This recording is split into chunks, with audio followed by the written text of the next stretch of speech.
Reese's chips in there. These are quite possibly the best protein brownies ever created.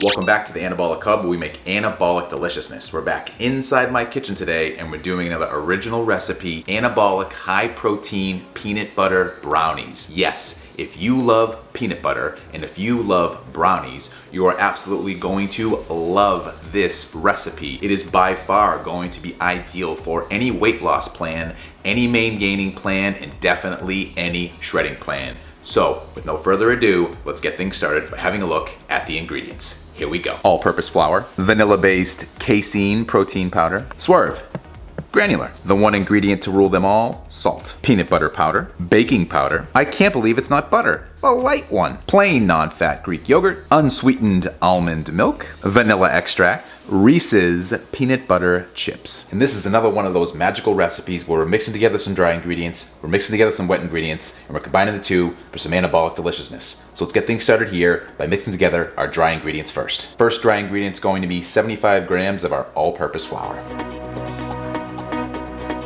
Then 75 grams of our vanilla-based casein protein powder. Cannot emphasize casein protein powder, vanilla-based, more than I possibly could have emphasized it anywhere on any other video than for this recipe.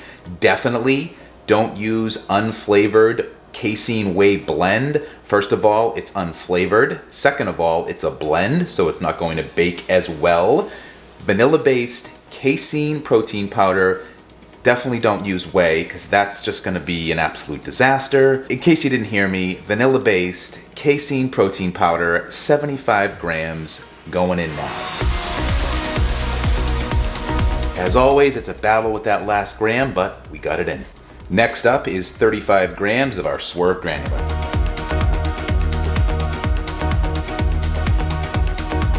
And to add to our peanut butteriness, we will of course use our lower calorie PB Fit peanut butter powder. We need 32 grams of it right here.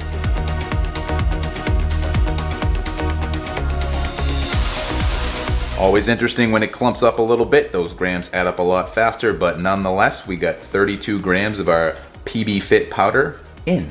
Then we need 6 grams of the salt. And our last dry ingredient is going to be 4 grams of the baking powder. Not baking soda, baking powder. After you have all of your dry ingredients in the bowl, the next thing you want to do is mix or sift them all together.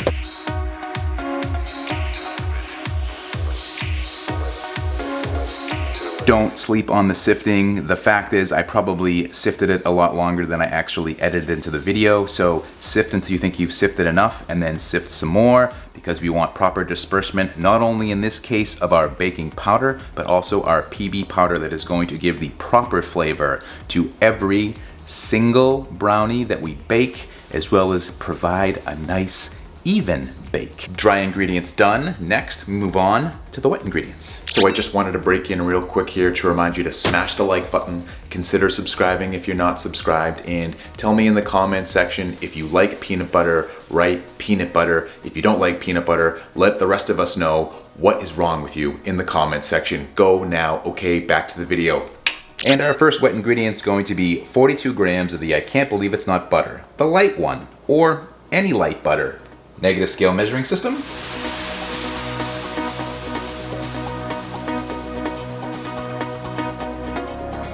And then through the magic of editing, we have melted our butter in the microwave so fast you didn't even see it happen. Nonetheless, it's softened, melted, ready to be mixed easier, ready to go. We're gonna put it in.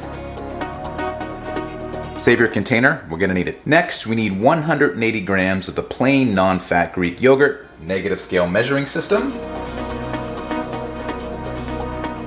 And with that little bit left there on the spoon, we have 180 grams of the plain non-fat Greek yogurt, exactly. Then we need 4 grams of our vanilla extract. Coming to the end of this vanilla extract, there might be about 4 grams, maybe more, maybe less, we'll find out because we're gonna weigh it out, that's left in this container. Thank goodness, because if you don't remember from the last video, I'd actually ripped the little silver the little silver cover that goes on top here that typically I would poke a hole with a toothpick to make it much easier to pour out. Thank God this is almost gone, because measuring with this has been not a disaster, but not as easy. So I'm gonna use maybe the rest of this, and then I'll show you exactly what I mean by poking a hole in the top of the new vanilla extract. But for now, let's see what we got. We only need 4 grams. Regardless, I'll still show you how to use the toothpick. So I do still have a little bit left, but nonetheless, I'll show you here with the new vanilla extract what you do when you get it. This is that little silver cover that I was talking about before. You take your toothpick, you go as close to the center as you can, stab it, see if I can focus in there, and you got yourself an easy way to measure out your vanilla extract so you don't over pour and get too much vanilla-iness in your recipes. But I digress. Let's move on. As I said before, saving our container from when we melted our butter in the microwave, we are now going to measure out our Reese's peanut butter chips. We're gonna put them into our trusty coffee mug here. We are going to melt them slightly. You don't wanna liquefy them, because then it's gonna be very hard to put into your container. It's gonna be staying stuck on your coffee mug in this case. We don't want that. Just a slight melt so that it mixes together so it's not a dry ingredient. We're gonna be measuring out here 30 grams. To the microwave and back in a split second. And we're back here through the magic of editing yet again. We have our slightly melted, heated up / mixable Reese's, almost got me, Reese's peanut butter chips going in to our wet ingredients. Definitely don't sleep on the melting of the chips. It's going to give the proper peanut buttery disbursement amongst all of our brownies, makes the flavor way more authentic. I digress again. Back to mixing. Now we have all our wet ingredients. Next thing you want to do is mix them up. And once you've mixed together your wet ingredients, it should look something like this. We of course do still have our almond milk to add in, which we'll do after we combine our dry ingredients to our wet ingredients, which we're going to do in 3 separate batches. Batch number 1.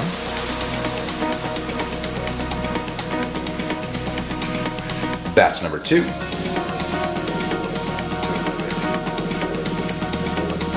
And of course, batch number 3.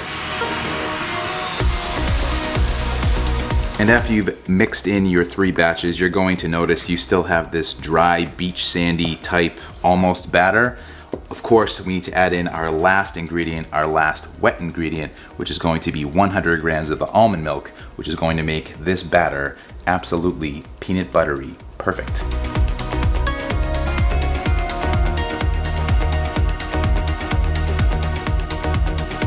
And I know what you're thinking, Kenny, why don't we just add in the almond milk when we add in the rest of the wet ingredients? You know why? Because this is how I do it. If you want to try adding it in with the wet ingredients, you can. However, make sure that you're using my exact casein protein powder. If you're using a different one, you may not need 100 grams. I recommend, if you're not using the Optimum Nutrition vanilla-based casein protein powder, not unflavored, I highly recommend that you add in 25 grams at a time until you get the consistency just like this, where your batter is looking very brownie battery-like.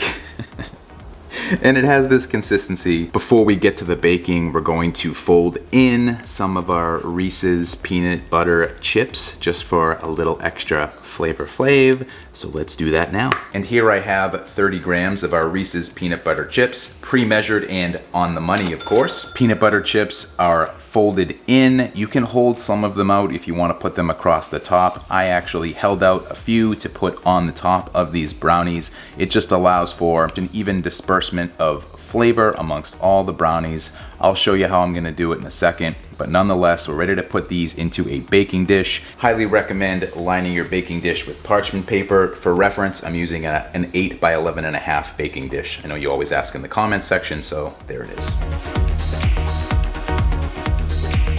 Then of course you want to evenly disperse your batter amongst the baking dish so we can cut out nice perfect brownies, which will also look fantastic in the thumbnail, which is probably why you're watching this video in the first place. You can either spray your hands with the non-stick cooking spray. We'll try to stay cleaner today, and we'll do the fingertip dip method into our side container of water. Kind of try to form a rectangle as you go. And if you decided the aesthetics are important to you and you held out half of the chocolate chips when you were folding them in, now is the time to decorate the top. I go for just evenly spaced chips so we get some deliciousness in every brownie bite.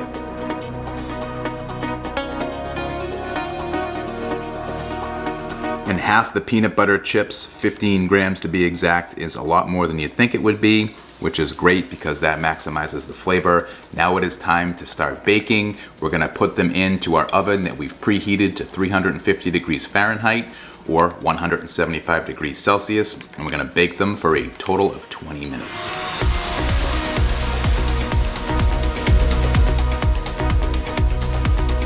And after exactly 20 minutes, I've taken the brownies out of the oven, and oh my goodness, it smells like peanut butter heaven in my kitchen right now. Do you want to see them? You want to see them. Let's have you see them. There they are.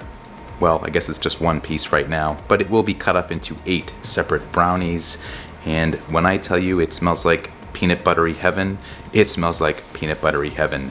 We are going to let these cool for 10 minutes. Cut them up, and then we're gonna take them over to the taste test table.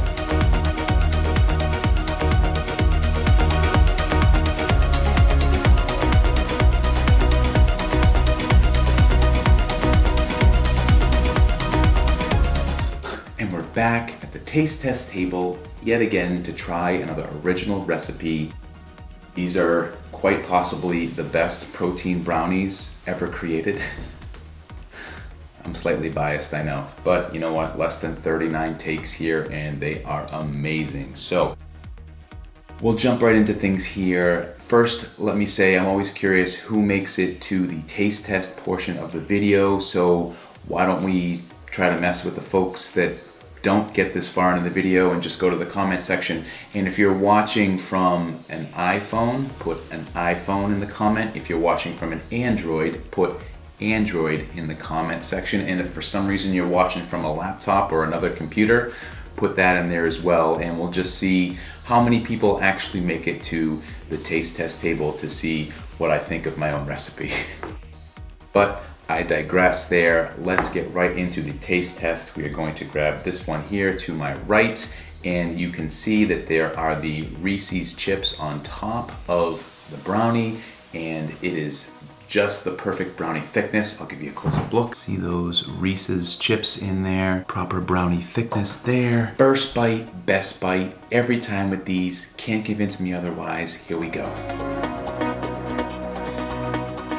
Oh, overwhelming amount of peanut butteriness between the PB powder and the Reese's that we melted into our wet ingredients with the Reese's chips that we fold in and put on top. No one can say these don't taste like peanut butter brownies. Absolute no-brainer of a snack. Double-digit protein. I will flash up the macros here so we can see exactly what's in them. Low calorie, high protein, can replace a protein bar, can be an additional snack for the day.